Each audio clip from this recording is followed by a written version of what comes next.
The release of our hostages will begin early Monday morning.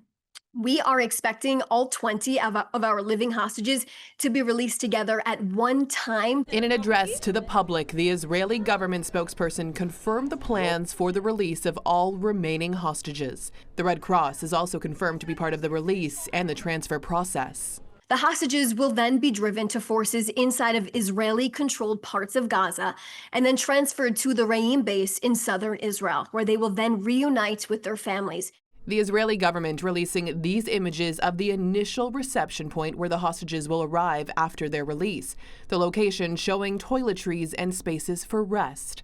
On Sunday, Israeli Prime Minister Benjamin Netanyahu also spoke ahead of Monday's release, calling it an emotional evening. This is a historic evening which combines sadness over the release of murderers with joy over the return of hostages. It's a historic event which some didn't believe would happen, but our troops believed, many of our people believed, and I believe. And ahead of the release, crowds of people gathered in Tel Aviv, with families of hostages expected to be released also in attendance, along with Steve Witkoff, Ivanka Trump, and Jared Kushner, who praised President Trump. To seeing the entire Middle East stable and thriving is unmatched. And while Hamas prepares to release the hostages, in part of the deal, nearly 2,000 Palestinian prisoners and detainees in Israel will also be freed.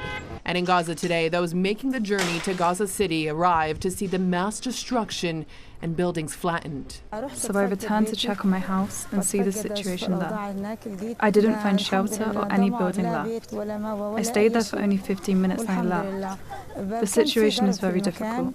And while many return, trucks can be seen entering into Gaza as well. This one carrying liquid gas, often used for cooking and heating, entering for the first time in several months. And while the countdown to the release continues, President Trump is also scheduled to travel to Israel on Sunday, where he will then arrive on Monday to address Israel's parliament before traveling to Egypt. For City News, I'm Alessandra Carneiro.